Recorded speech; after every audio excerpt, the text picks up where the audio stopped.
Thank you for joining me today. We are in October 2025, and I'm delivering this prophetic word given to me on 6/30/2025. This is a serious prophetic message. A divine judgment is being casted down to the wicked. It was most shocking is that my own dog knew before I did. Now, the Most High gave me a prophetic word earlier in that same day. The day went by, and then towards the evening, it happened to be where my dog alerted me of some change. Okay? So, and the way she alerted me, now she's a Rottweiler, full breed Rottweiler. And she takes her guarding instincts quite dramatically, okay? And what was alarming is that she was friendly and she was welcoming. Something shifted in the atmosphere. Okay, so she was friendly and welcoming to the individuals. And then within days, just days, something shifted. Okay? And she caught on, which alerted me to pay close attention. And in that same day, everything was unraveled. That high discernment was in fact correct. And there needed to be a severing. Okay? So we're talking about in your lifetime, in your recent lifetime, you have engaged with certain individuals. Could be family, could be friends. Okay? And you needed to be showing some kindness, okay, in that hour. But what Yahuwah, the Most High, is going to show you is that the ones that entered your life were in false humility, okay? And you can tell by them retracting their apology and or not apologizing at all for their behavior, okay? At first, it may look sincere. You may need to and want to provide some care and support, send some aid, supplies, due to the need that they have, okay? And you do it out of the goodness and humility of your heart, all right? But there's something that Yahuwah the Most High wants you to do. And this is what I need you to listen on this prophetic word. The title is, They Show No Mercy, Let the Righteous Smite in Kindness. And my dog knew before I did. Okay, so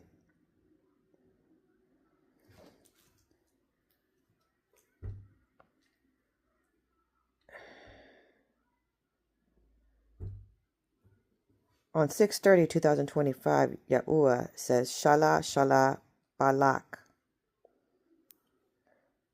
And what this means is to draw out afterbirth, to extract. Okay, and if those of you who have delivered, had real life deliveries in labor, okay?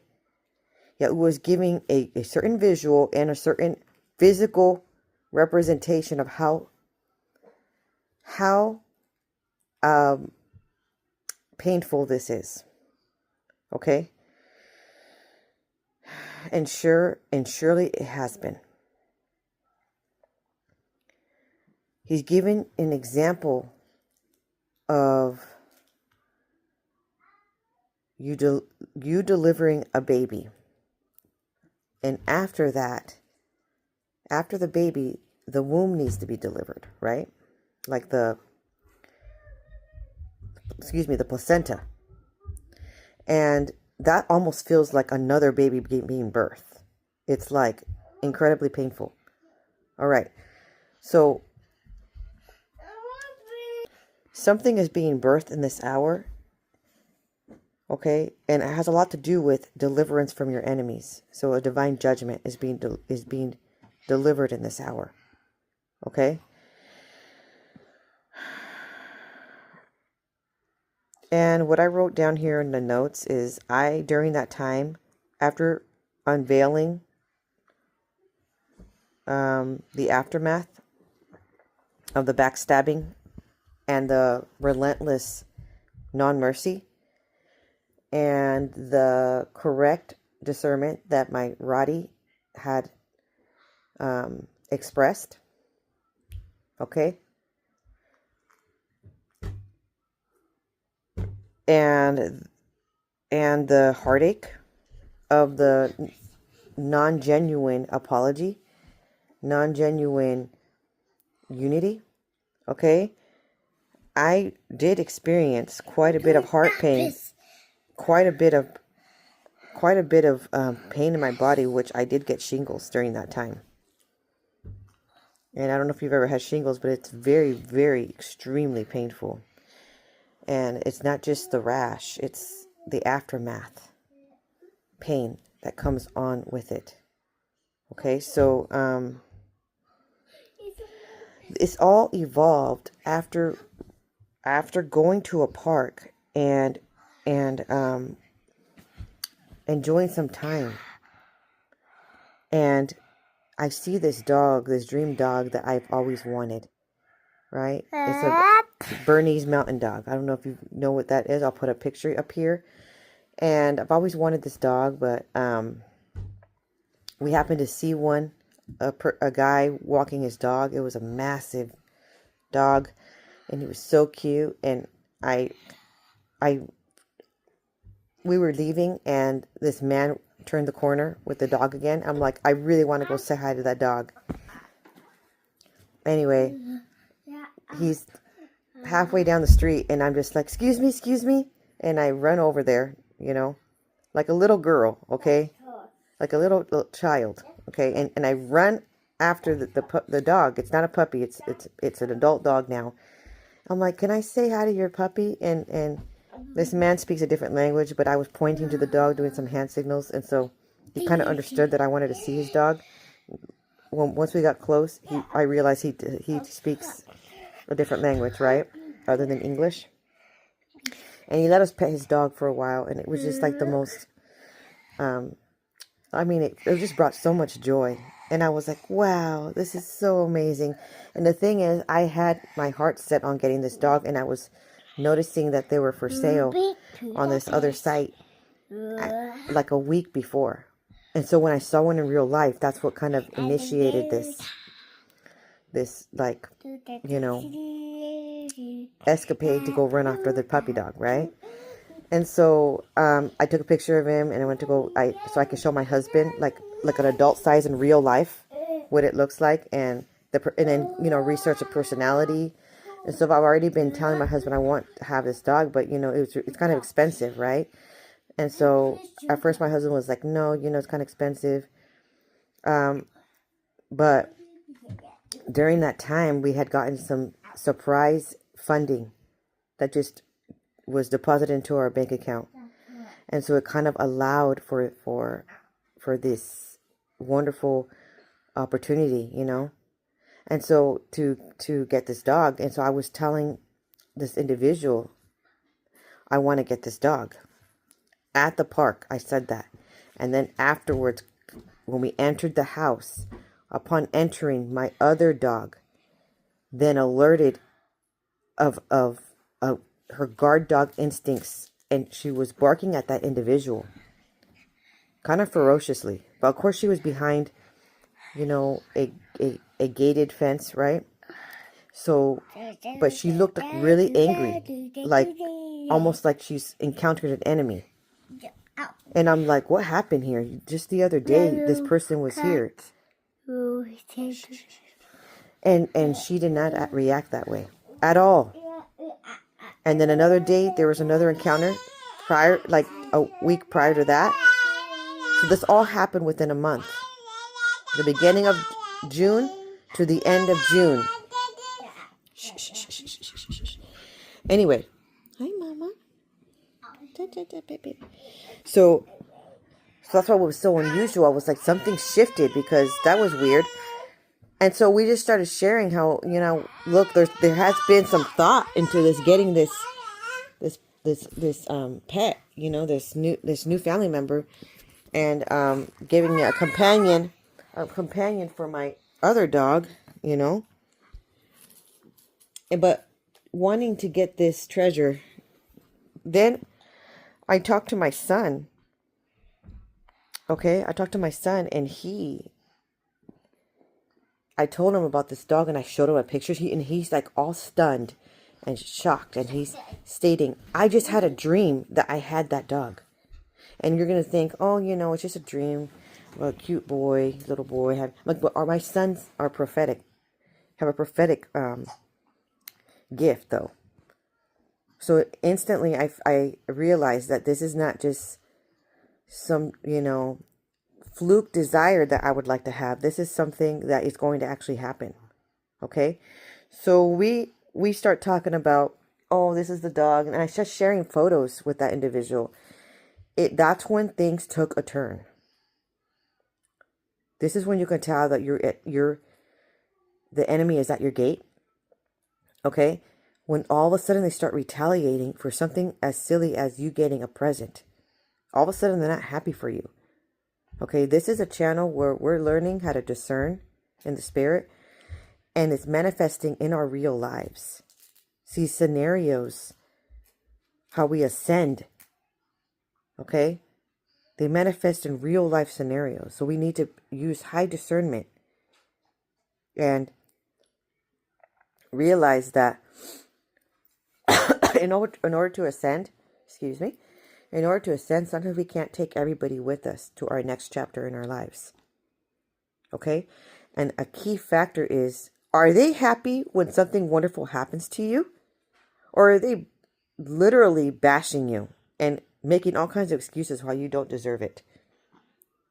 How it's not for you and how it's not meant to be, and almost pretty much acting like a false prophet. Okay? Are you amongst sheep's and are you amongst wolves in sheep's clothing?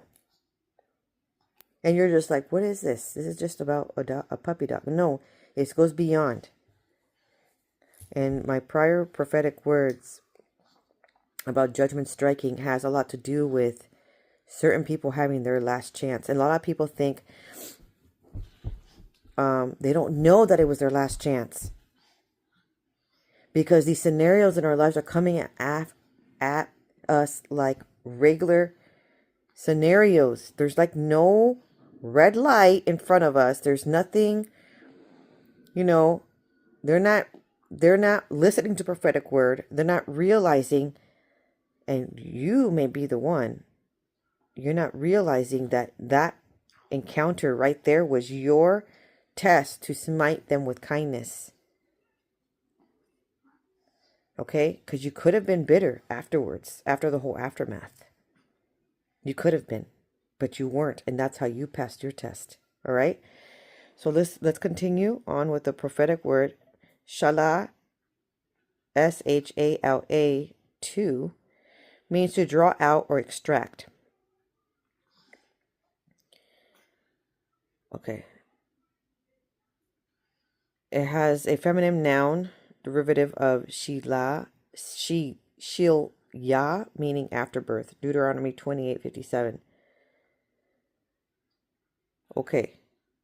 And the thing is, when you're going to come across this, it's going to feel so painful. It's still, when someone is delivering the afterbirth, there's still contractions as strong as the actual giving birth of the actual baby. Okay?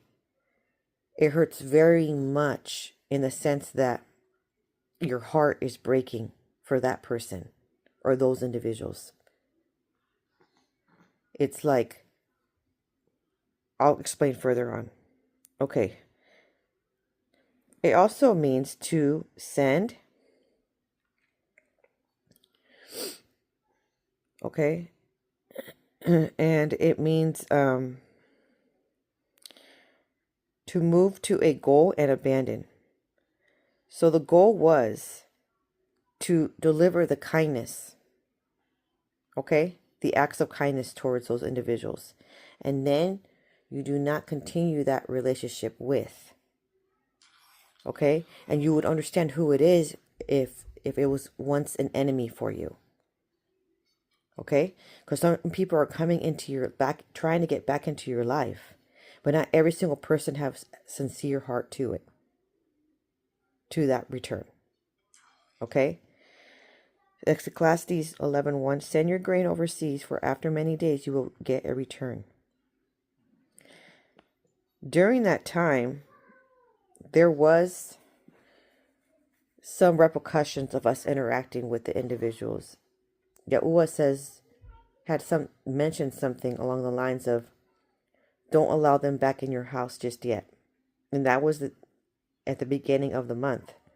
And I obeyed that, and I waited 2 weeks because they were sick. Okay? Now, the next phrase is balak. It means to cleave, slice, to cleave, plow, to cleave open or through, to cause to cleave open, to slice, to pierce. And it's strong number 6398. Psalms 141:7, as when one plows and breaks open the earth, our bones have scattered at the mouth of Sheol.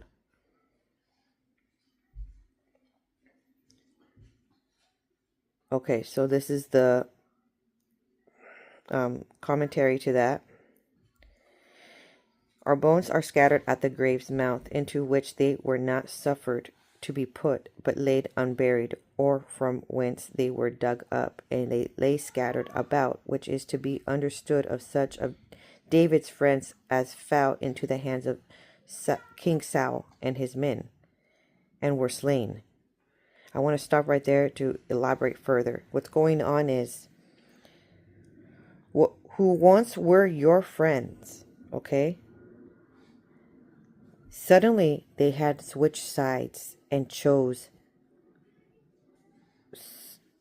some other individuals that have narcissistic personality.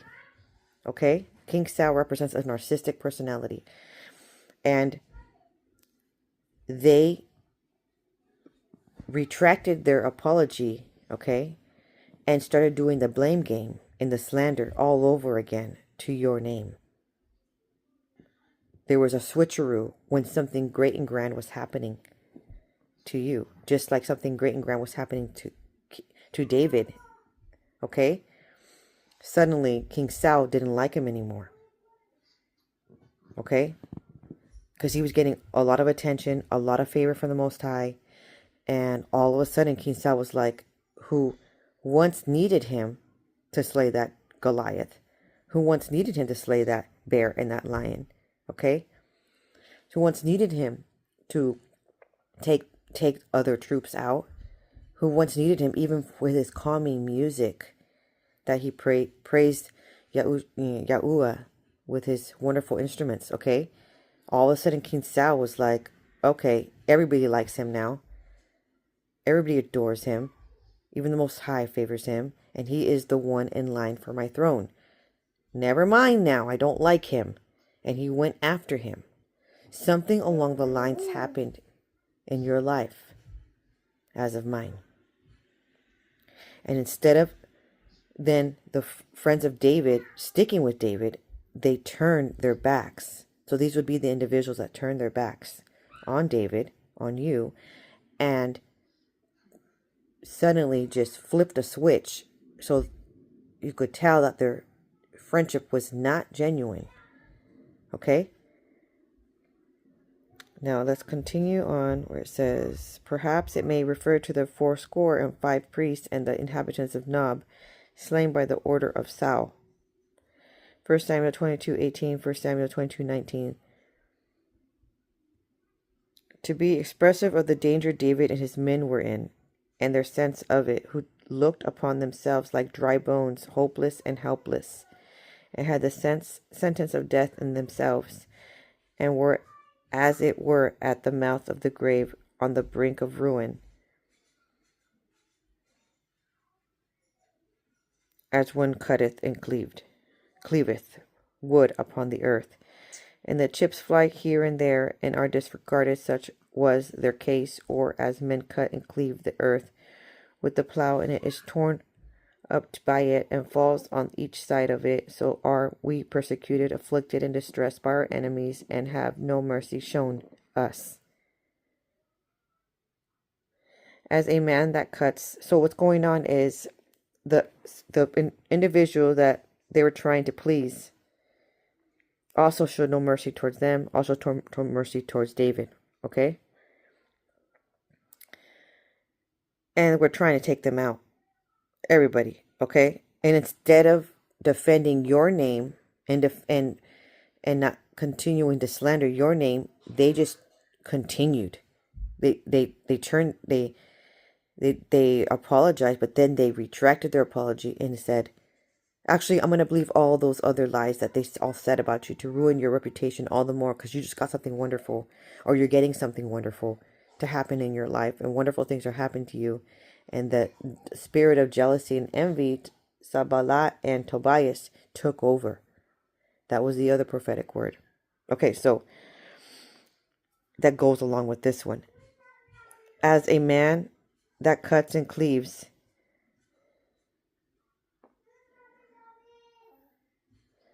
okay, excuse me, let me go back here. As the chips fly here and there, and are disregarded, such was their case, or as men cut and cleave the earth with their plow, as it tore up by it, and falls on each side of it. So we are persecuted, afflicted, and distressed by our enemies, and have no mercy shown to us. Okay, let's continue on. As a man that cuts and cleaves with plowshares in the earth, so our members are scattered as at the grave's mouth. So in this sense, they didn't really care if their slander and gossip and their heartless behavior and their dismantling of union, okay, because what they were doing, that their slander was causing whispering to others' ears, and they were affecting their faith, and they were affecting their purity, and they are giving oomph to the fire of bitterness. Instead of assisting for your more barakas to come into your life and individuals to return to the Most High, they were causing you to look bad, so that you're not trustworthy in other people's eyes that truly needed to return. Okay? So the slander did quite a bit of damage. Okay? So that's what it's talking about, is it's talking about the scatter of the plow, and it's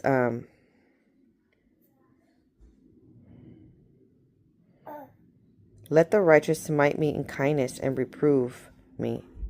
It is oil upon the head. Do not let my head refuse it, for still my prayer is against their wicked deeds. Their judges are thrown down by the sides of the rock, and they hear my words, for they are pleasant. As when one plows and breaks open the earth, our bones have been scattered at the mouth of Sheol. For my eyes are toward you, O Adonai, Yahuwah. In you I take refuge. Do not leave me defenseless. So, on 7/2/2025, I'm researching this word, and suddenly I put it in subdays, where I fall asleep for a couple seconds, and I hear severs, not listening. So basically it says, what the word sever means, it means to divide, divorce, part, separate, and sunder. It means to cut ties with the individuals. So since then, we had not been communicating and or interacting, okay? Listening to the Most High. And it did come with some type of judgment towards us for doing so, and it affected our finances. for not listening to him when he said, don't allow him back in your house. Okay? So, since then, though, Yahuwah has seen our obedience. Okay? And you will see here how he's renewing his favor and sustenance. Okay, so now let's talk about the verse that goes along this word and this prophetic word with the word, here we go, palak. Proverbs 7:23. Until an arrow pierces through his liver as a bird hastens to the snare, so he does not know that it will cost him his life. And this is when I began to cringe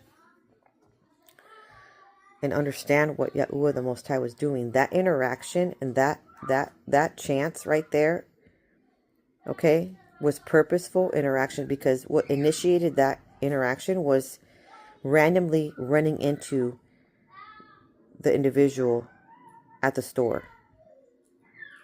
We happened to be at the same store at the same time. And Yahuwah purposely planned that because it was a vulnerable time of needing help and humility. And then what happened was, that was the individual's chance to be humble and sincere all the way through, or the individual to turn back to the King Sao. Okay? And there has been other warnings, prophetic dream warnings. And one of them had a lot to do with a cat looking at her. And she bent down to pet the cat. And we were walking together. And I had said, come with me. Come with me. And she was standing there. And she looked over, and she saw the other individual that represents King Sao at a distance with another individual standing there. And she looked at me, and she was kind of like in confusion of who she wanted to follow. And woke up, obviously. So now that occurred like about a year ago, that dream. So you're going to say, Yahuwah, you know, how fair is he? Well, this is a lifetime. Okay, we're talking about decades of chances. But sometimes you don't know that your chances are just dwindling to just like pretty much no more chances. You don't know when it's going to be your last chance to show humility and honor and integrity. You don't know when it is. And that's what was so pivotal in this prophetic word, is that for this individual, it's there's no more. There's no more chances. So what this verse means, it means a fatal, unexpected end. The verse compares a person succumbing to temptation to a bird flying into a trap. The bird is unaware that its action will lead to its death, just as a person being lured into sin is oblivious to the fatal consequences. The liver as a symbol of life. The reference to the liver is significant because it was believed to be the seat of life and passion. A dart piercing it represents a deep, fatal, and life-ending blow.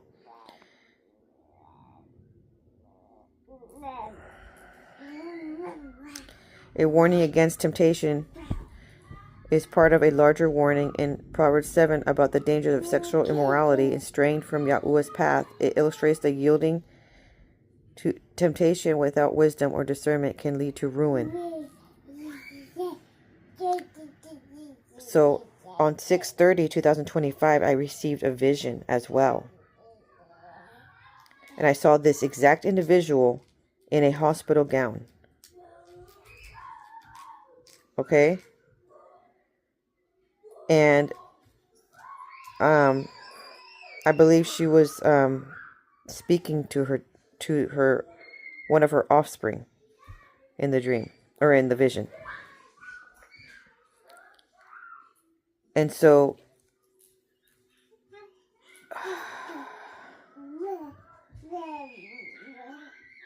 when you have a dream regarding someone being in a hospital and in a gown such as that, there has to be something along the lines with some kind of judgment, okay? Obviously illness. I don't want to state,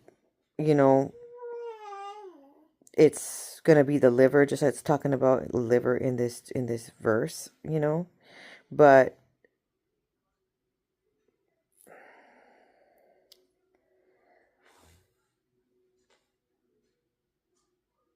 what's going on is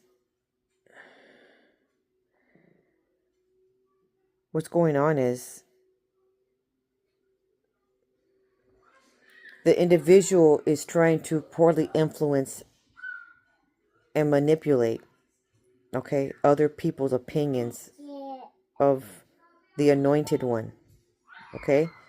You are the anointed one. They have done quite a bit of that in their past.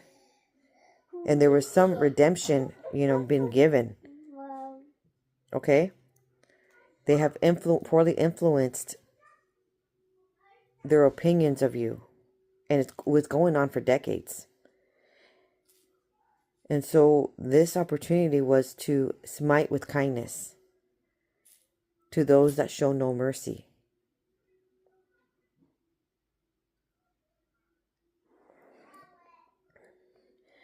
So during that time when I'm getting revealed this prophetic word is my heart is aching, okay? There's a deep loss that I'm feeling like mourning a family member's death, mourning the life of somebody, okay? It feels that way. Because during that time I was warning and saying, please don't go there. Please do not slander anymore. Okay, not only because I don't want to hear negativity, but because I was worried for her own life. Okay?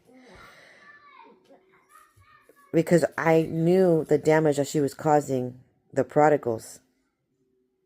She was trying to poorly influence their opinion so that they take her bribes again, and it will cause delay for them to return. She was doing quite a bit of attempted damage there. Okay? And you would think, why? Why would someone do that? Because I had revealed to her the truth about them. I revealed to their princess and prince in this land. I revealed to her the calling on their lives. I revealed to her that they return. All the while that she was revealing to me their mistakes and their sins. And I said, Yahusha, still expecting their return. Still is waiting for them to return. He's still reaching his hand out to them. So, and saying to me to lose hope and to just move on without. And I told her I cannot, because the prodigals return. The prophetic word is that the prodigals return. It's not just me of a hopeful mother praying for the children. Okay? And never giving up. It goes deeper than that. And I'm standing and believing in the prophetic promises that Yahusha has made. So when someone wants you to go against the prophetic promises, that's becoming a false prophet. These are the little warning signs that I'm trying to show you in this real world here. The red flags. I'm trying to show you who your true friends are. Okay? Because on this journey, not everybody is your friend. Not even family members. Okay? And this one cut deep for me. This one cut deep for me because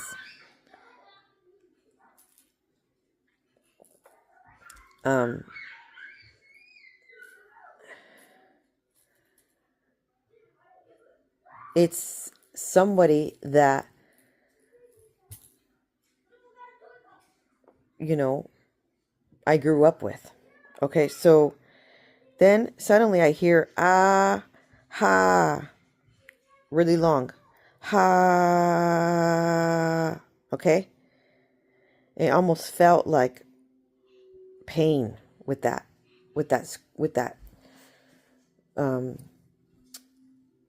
shouting that, like, that word. You know that when you're dealing with a lot of emotional distress, you're supposed to take deep breaths, diaphragmatic breathing with actual voice coming out of your mouth to release the tension. When you're trying to heal through an extreme traumatic experience, which I was doing, you're supposed to take a deep breath. So everybody with me, put a emoji with a wind blowing if you have done it, okay? I'm showing you how to heal your nervous system. So take a deep breath.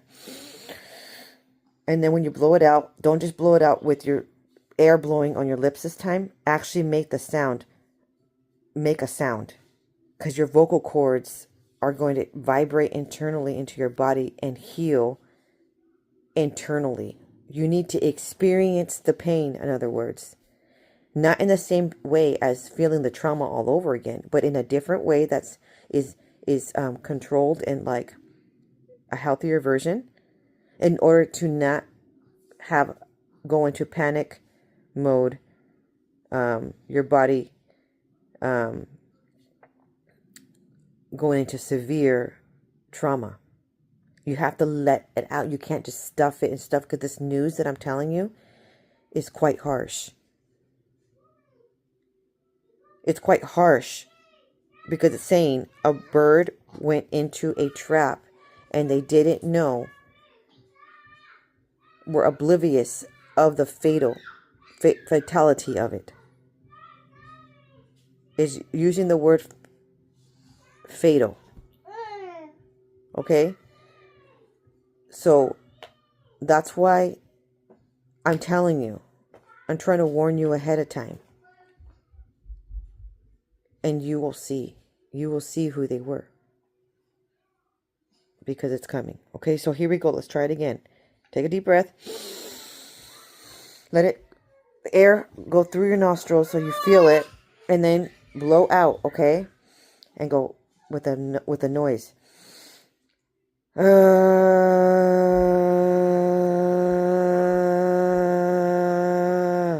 And I know it feels silly to do so. Do it in the car while you're driving, if you need to. Do it in the shower. Do it, anytime during the day. But if you feel shy, do it in privacy. But you need to do that because this is a lot of emotions, okay? And I'm trying to help you because if you bottle it up, I don't want your body to manifest it out as shingles or something, okay? And so my chiropractor has also expressed this is a healthy way to release it, the stress.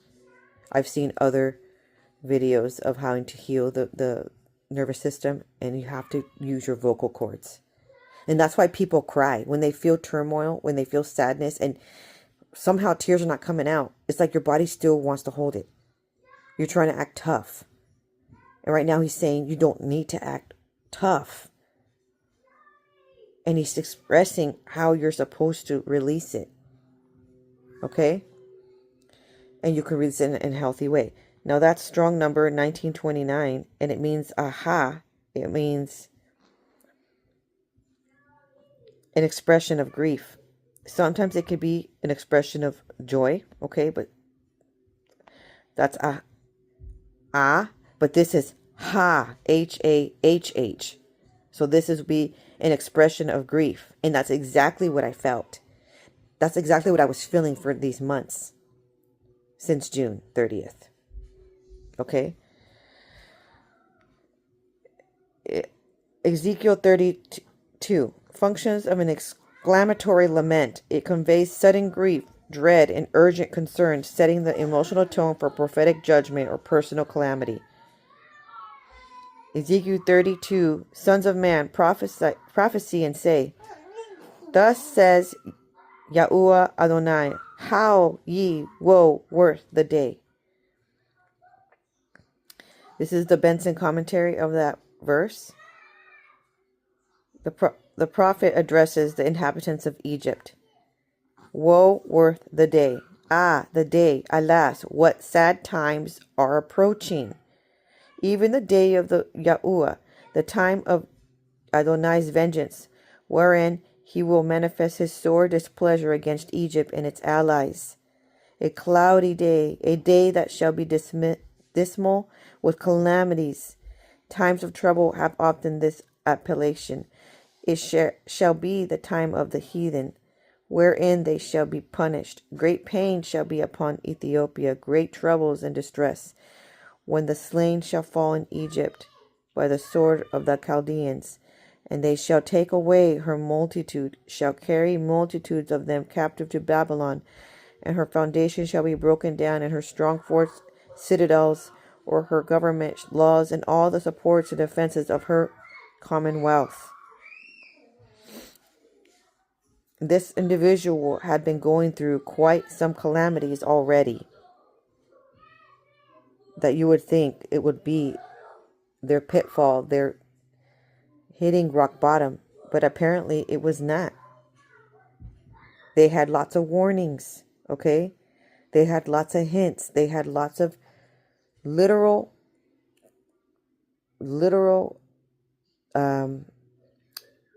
straight facts given to them, and even still they were not listening. Okay? So Yahuwah says sever. They're not listening. So that means no more. So as of June 30th, no more was given. Okay?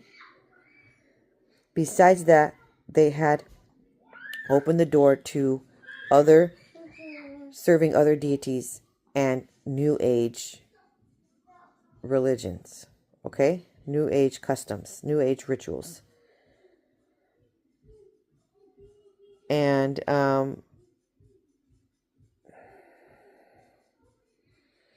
you need to pray for they have a chance to repentance.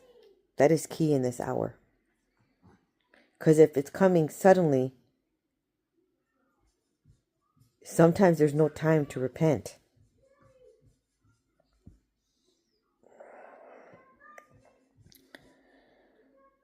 These are the ones who befriended King Saul. Okay? And then I hear Ha'al, right? That's H-A-A-L. In Hebrew, that means to praise, to boast, or to shine. That can convey a sense of joyous celebration, even a degree of foolishness in the expression of praise. The word is often associated with exuberant and clamorous praise, sometimes described as acting like a fool. For Yahuwah, according to Worship Arts Conservatory. The word hall means light bearers, meant wholeness, being whole, sound, or well. It is the root from which the word health, whole, and holy were derived. At one time, hall was the only word put in your body affects your health. Okay, so yet, health is a choice. There is a daily choice of living in harmony with natural law, yet more than this, the will recognizes the need of healing that no natural remedy or right living can rectify. It surrenders the whole life to the touch of the source of health, allowing the great healer to make us whole. So in other words, this putting a gaping hole in your heart, the loss. Just because they're acting like your enemies, it doesn't mean that you didn't love them. It doesn't mean that you hated them. It doesn't mean that if they're reaping some wrath because they came after the anointed ones, they came after you, they came after your loved ones. It doesn't mean you're jumping for joy for their divine judgment. He knows that you are going to have a hole in your heart for what they're going to receive. Okay? And he's saying that the key factor is heaven is all health. Okay? As many as touched him were made whole. Mark 6:56. He's saying he is the only one, the Most High, the creator of the universe, the King of the heavens. Okay? Yahusha, he's the only one that's going to heal and recover you from this great loss. Okay? And he's saying these are key factors here. Love for Yahusha is essential for life and health. Faith in Yahusha is essential for health. Our hearts must be filled with love, hope, joy in Yahuwah.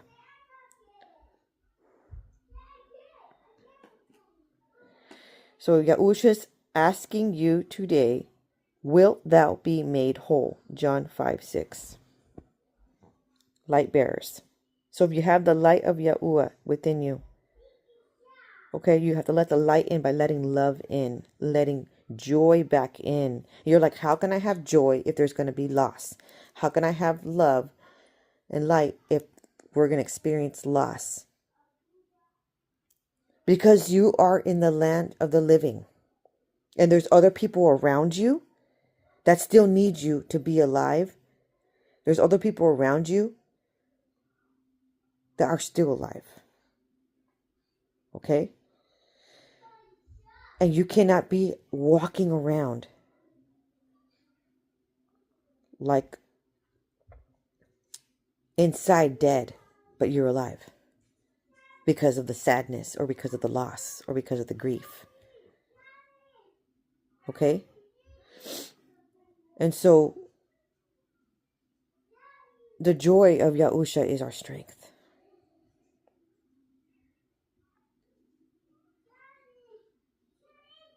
And it's difficult to share this word because, you know, you love that person very much. You love those individuals very much.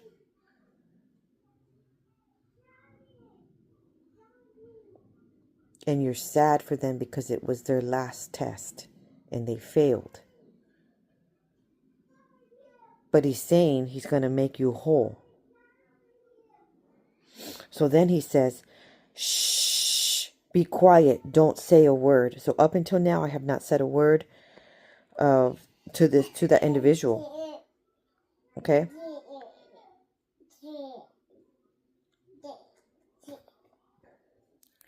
In the past, I did because he told me to. But I couldn't this time anymore. Because at the end of the day, these people are adults, or they're young adults, or maybe they could be adolescents that Yahusha is thinking that they are ready to make these decisions that are sound for themselves. Okay? And can confide in him directly, and they can,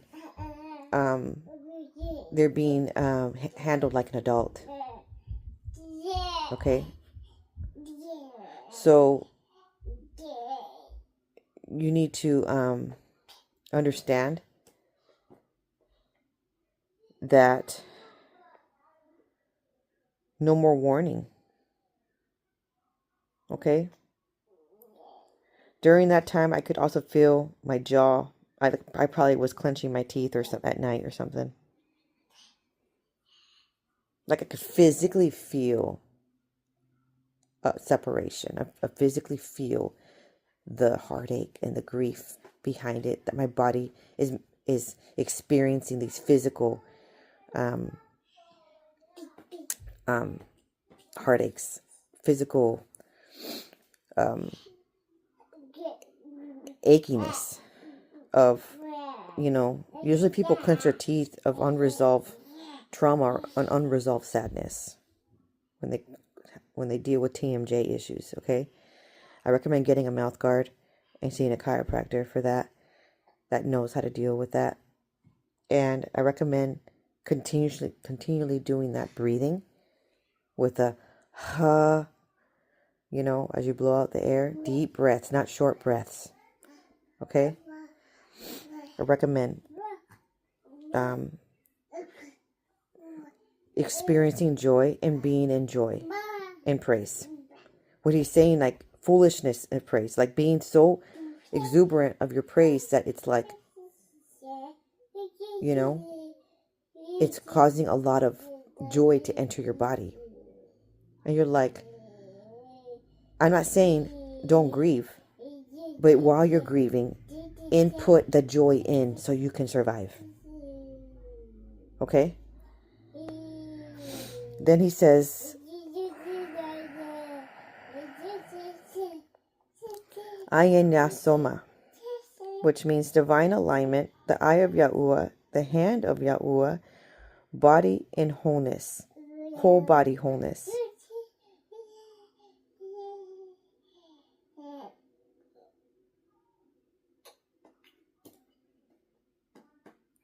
And during that time, I hear, sever, not listening. And it was, that whole phrase in itself was like hurting so much. And I like, unknowingly, I was like patting my heart on my chest when I heard that. And my left arm went to where my collarbone, and I was tapping my collarbone. And it was calming me down. It's like if my hand reached over, like if something supernaturally was assisting me in that moment to experience a remedy that would simmer down the heartache and despair that I was feeling, that grief. And it was that continuous tapping. People sometimes tap their temples too, or they tap their collarbone. Okay, and it's if it's different method to calm the nervous system, and it actually truly did help me in that moment. Then I hear sama sama samak, which means listen, obey, to understand, with obedience. And he said that twice, and he says, I sustain thee. Oh, and samak, I sustain thee. Okay, so then he says, ah yala, which means, alas, let's go, come on, or hurry up. Okay, to express urgency, excitement, or impatience. Okay, so then he says, ayin ya.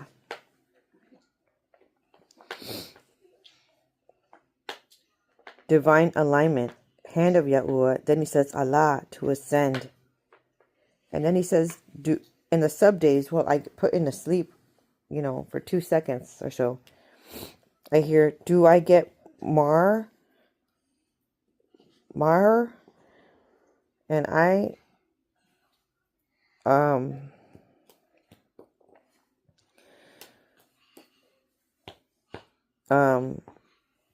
quick, speedy, or hastily. It also means quick to plunder, swift to the spoil.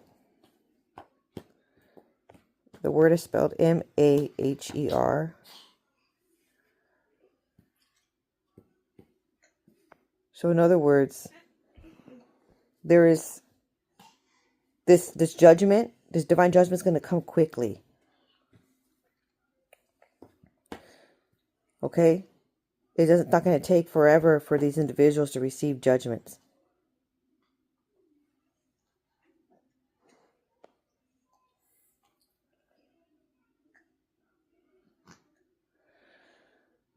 Okay, so on 7-2 and on 7-1, I felt so much stress and neck and collarbone pain.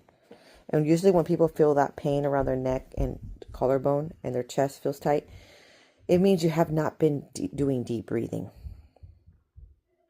So everything's feeling, your body, physical body's feeling constricted, like it's aching, like if almost you got in a car accident and got banged up maybe by maybe running into a wall or something, and your body's just feeling that, like brick wall crashed or something. I'm trying to think of something that would explain that feeling. And it's really could be fixed if you do some scan breathing. And what I was talking about scan breathing is you'd use your vocal cords. That's what it's called. Diaphragmatic breathing would be where you breathe and you blow air from your nose, and the air, you have to feel it going up your nose, and then you feel it blowing on your lips. But scan breathing would be with vocals. Okay. So then when I was rubbing my sternum, okay, it's the middle of the chest, that bone right there, I began to cry. Finally, things were releasing. The emotions were releasing. Okay? And there was a lot of emotions of receiving the prophetic gift, the puppy, and having gone through some pre-experience loss before it actually even happens on real life. It's like I felt it in the spirit before I felt it in real life. But I'm delivering this message now because it's time now. It's time to share what's going to happen. Okay? And on 7/2/25, I had a vision, and I saw a bow with many arrows. And it was pink, pale pink in a rustic red bow and arrow. And it was a very large bow. As I zoomed out, I saw how huge it was. It was massive. So it looked like it was, aerial view, like enormous. Like if you could compare, maybe as big as a house. Like that one bow and arrow. So I could tell that obviously it's coming from heaven. It's like humongous. Okay, so arrows mean divine judgment. Yet Adonai is often depicted as an archer ready to judge the wicked. His arrows can represent lightning or calamities sent upon his enemies. For instance, in Habakkuk 3:9, Yahuwah bends his bow and prepares his arrows for judgment. So let's pray together, because I know this word is really heavy and you need the strength to go on and to pray for these individuals. Okay, so let's pray together. In the name of Yahusha. Oshama aka sasi sapashimata akoshi amati akaika shalati pakasimakashi. Akaya sama auto shamati akayi shava sabatasikai kashala. Amaya tasimaka akoshi apashinaka sakai aniyama talakashi takasi. O koshanatiyama akai shala alarabatasi anama sikai kaya sapa shana akia sapa shani kai kashalati alakashika ani kashana apashika yarati sika koshapai. In the name of Yahushua Sila Shapa. Amen.